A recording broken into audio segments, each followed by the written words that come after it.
banyak orang merasakan ini, saya tengoklah macam mana kenyataan pihak-pihak pembangkang saudara, yang mengatakan bahawa tindakan Presiden UMNO kerana Zahid Hamidi nak dendam. Tidak. Proses ini lama. Saudara kena ingat, Datuk Seri Zahid Hamidi menghadapi tekanan yang cukup teruk di peringkat akar umbi. Yang mahu supaya tindakan diambil terhadap mereka yang mengkhianati parti ini ramai. Tapi Datuk Seri Zahid tidak melakukan tindakan begitu, hanya mengikut kehendak akar umbi. Tak boleh begitu, dia ada prosesnya. Setelah aduan dikemukakan, saya dengar apa kenyataan Datuk Lukman Adam. Dia prosesnya begitu. Kita ni kadang-kadang cakap, oh pecat orang tu, pecat orang ni. Soal pecat memecat ini bukan soal presiden. Walaupun dia punya kuasa sebagai presiden, dia tidak akan buat. Kita tahu sangat. Saya ingatlah saudara, kalau saudara ingat 2-3 minggu dulu, saya kata saya nak ukur dada Zahid Hamidi ni. Berapa ekar besarnya, asyik belapang dada saja. Ahli di peringkat bawah menyirap ni. Mereka menyirap marah, mahukan orang ini disegera disingkirkan daripada UMNO. Sebab mereka ini adalah juak-juak jembalang tanah yang merosakkan UMNO. Tapi dia masih lagi menunggu. Dan apa yang dilakukan oleh lembaga disiplin UMNO bila ada laporan. Kalau tak ada laporan, macam mana nak buat siasatan? Dan sekarang ni ternyata banyak, dah mula banyak surat-surat dan juga ini aduan yang dilakukan. Maka sudah pun ada laporan terhadap, tak silap saya, antara 10 ke 12 orang. Orang ini tak payah disebut pun, anda boleh teka sendiri. Dan tadi saya dapat memetakan apa yang berlaku di tingkat 39. Tentulah apabila berhubung menyentuh tentang norma, dan dia dijatuhkan hukuman oleh Majlis Tinggi, iaitu digantung selama 5 bulan. 5 bulan tak silap saya, 5 ke 6 tahun. Rasanya bukan 5 tahun, 6 tahun. Kalau digantung selama 6 tahun, sebab itu dia turun awal. Itu yang saya kata, dia balik awal lah. Sir Zack, keatasan yang panas. Isu UMNO, kenapa pembangkang terlebih beri tumpuan? Saya saudara Bro AG, memang saya pun tak faham. Orang lain, orang luar pula yang lebih campur aduk, kritik sana kritik sini. Saya pun hairan. Tapi bagi saya, kalau begitulah sikap mereka, artinya UMNO masih lagi punya pengaruh yang kuat, masih lagi kukuh akar umbinya. Sebab itu pembangkang akan berusaha menggoyahkan. Dan sekali lagi saudara, dalam kedudukan kerajaan hari ini, peranan UMNO begitu penting untuk mempertahankan kedudukan Datuk Seri Anwar Ibrahim sebagai Perdana Menteri, dan kerajaan perpaduan ini kukuh. The most important. Jika ni saudara Husin Nur Omar dipecat atas permintaannya, walau alam bisawab, sebentar lagi tentulah akan ada laporan lagi. Saya tengah tunggu. Pembangkang tak ada kekuatan, tak ada siapa nak tanya lepas besar. Saudara Eli, saya tak mau menyantuh soal parti orang lain. Saya lebih suka bercerita tentang parti UMNO. Sebab itu parti saya. Saya orang UMNO, saya bukan ahli UMNO saudara. Sebab itu saya cepat marah apabila orang mengatakan rumah saya ni buruk. Soal pemimpin buruk, saya tak marah. Tapi kalau mengatakan bahawa rumah saya buruk, tentulah saya marah. Itu naluri manusia biasa saudara. Saya hidup saya dalam UMNO sejak dulu. Memang petang-petang saya mengatakan bahawa UMNO yang ada hari ini adalah UMNO baru, tapi telah dipulihkan menjadi UMNO sebagaimana UMNO perjuangan yang diasaskan tahun 1946. Dalam keadaan begini, saya melihat bahawa jikalah suatu tindakan itu diambil, ini bukan kehendak Zahid Hamidi. Ini adalah daripada Biro Disiplin. Saya nak berjelas, Tok Mat semalam telah pun mendahului, kemarin mendahului, bila dia kata petang ini tahulah nasib KJ. Pula dah. Sedangkan petang itu Biro Disiplin yang bermesyuarat. Kemudian lepas Biro Disiplin, semalam Biro pengurusan parti. Tentulah apa saja yang dilaporkan oleh Biro Disiplin itu dihantar kepada Biro Pengurusan Parti.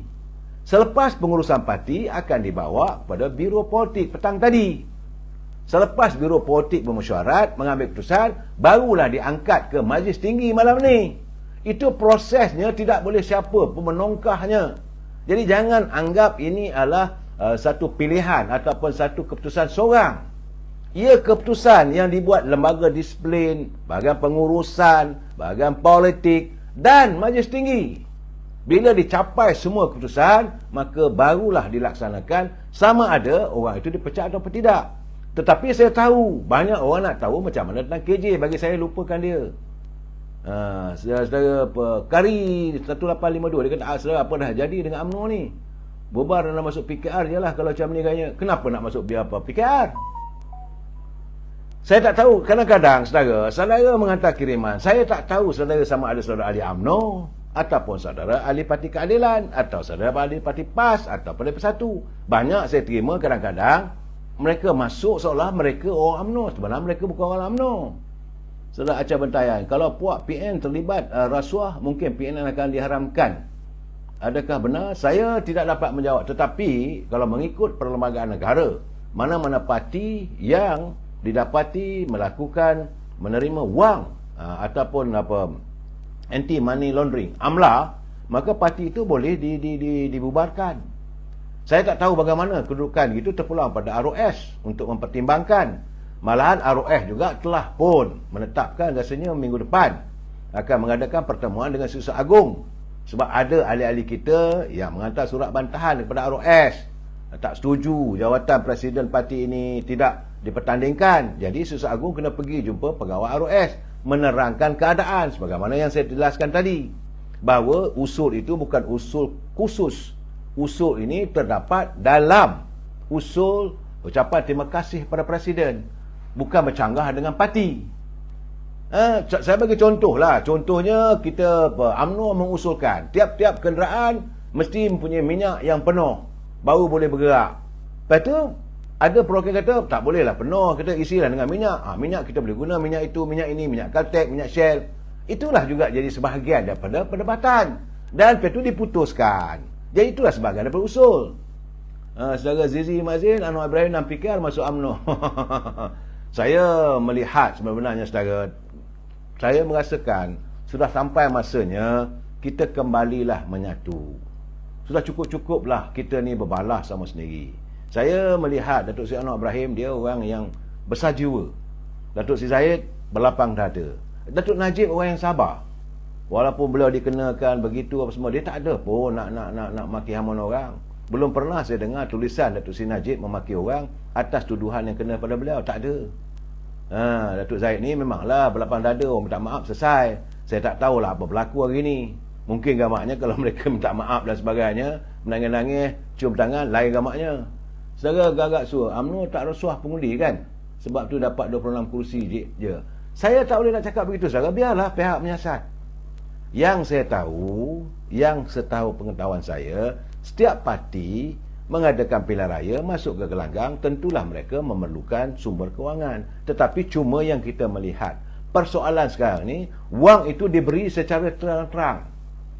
Wabillahi undi PAS baru bagi duit. Itu tak boleh. Artinya itu dikatakan membeli undi. Tetapi untuk mengangkut pengundi-pengundi putih lah semuanya, jadi kos untuk mengangkut itu tak ada masalah. Semua parti boleh buat. Tapi ya sebagaimana saya katakan yang dipersoalkan oleh Dr. Mahathir semalam, dia mengatakan dia hairan bagaimana ada parti politik tu mempunyai wang yang begitu banyak. Contoh dia kata pasang bendera, kalau satu bendera tu harga RM6, kalau berjuta-juta bendera dipasang seluruh negara, berapa ratus juta, mana dia dapat sumber kewangan? Persoalannya sekarang ni, contoh Parti Pribumi Bersatu, kerana satu ketika dia pernah menjadi kerajaan, dan waktu itu ada persoalan berhubung dengan peruntukan wang negara yang digunakan untuk rangsangan ekonomi, nilainya 600 juta. Persoalan itu yang menjadikan timbul keraguan di kalangan warga, apakah ada kemungkinan wang itu disakau. Kita pun tak tahu, terpulang pada SPRM. Tetapi bila mendengar kenyataan Saudara Syam Jalil tadi sebagai Ketua Perangai UMNO, tentulah beliau mempunyai beberapa informasi yang saya yakin sekurang-kurangnya saya dipahamkan 4 atau 5 orang yang bakal diseret oleh Suruhanjaya Pencegah Rasuah untuk disiasat berhubung salah laku dalam pengurusan wang negara. Yang kita persoalkan sekarang ni pengurusan wang negara. Contoh saya katakan macam pembelian vaksin. Nilainya bukan 1 juta, bukan 100 juta, bukan apa 500 juta, bilion. Mula-mula peruntukan 5 bilion. Tambah lagi 3 bilion kita dengar. Ini dia sebut di parlimen. Jumlah yang sebegitu berbilion wang itu, apakah benda ini di pemilihan itu ada dia punya mengikut cara dan sebagainya? Terpulang, kita tak tahu. Biarlah SPRM melakukan siasatan. Jangan kita buat tuduhan. Datuk Mudin, terima kasih. Sebab Pak Long masak, memang masak. Ada beberapa orang mantan menteri tadi, bila saya dengar kenyataan daripada Datuk Abdul Rahman Bakar, dia kata masak menteri tu. Sebab dia pun kenal tokeh-tokeh yang berada di belakang menteri tersebut, yang akan pasti akan disasat. Dia kata masak ni, masak bakal menteri tu, mantan menteri tu. Terpulang, kita tunggulah saudara. Saya tak boleh nak kata apa, sama-sama kita tunggu. Besok saya akan mengulas satu persatu berhubung dengan saudara Paparok 92 bilion macam mana. Tak ada apa-apa tindakan lagi ke? Sedang disiasat. Saya sedang disiasat. Saya difahamkan pasti.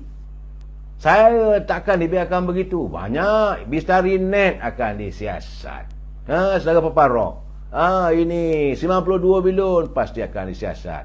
Pembelian vaksin. Sebab jangan lupa ada seorang ahli parlimen bercakap di parlimen tentang 5 bilion itu. Siapa yang dapat komisionnya? Ada diutarakan di parlimen. Jangan lupa saudara, buka balik handset parlimen. Saudara. So saya harap sama-samalah kita tunggu apa yang berlaku. So kena Fazi, apa masalahnya SPRM macam senyap? Tidak. Jangan saudara. SPRM ni saudara, dia macam mula slow. Pap dia patuk.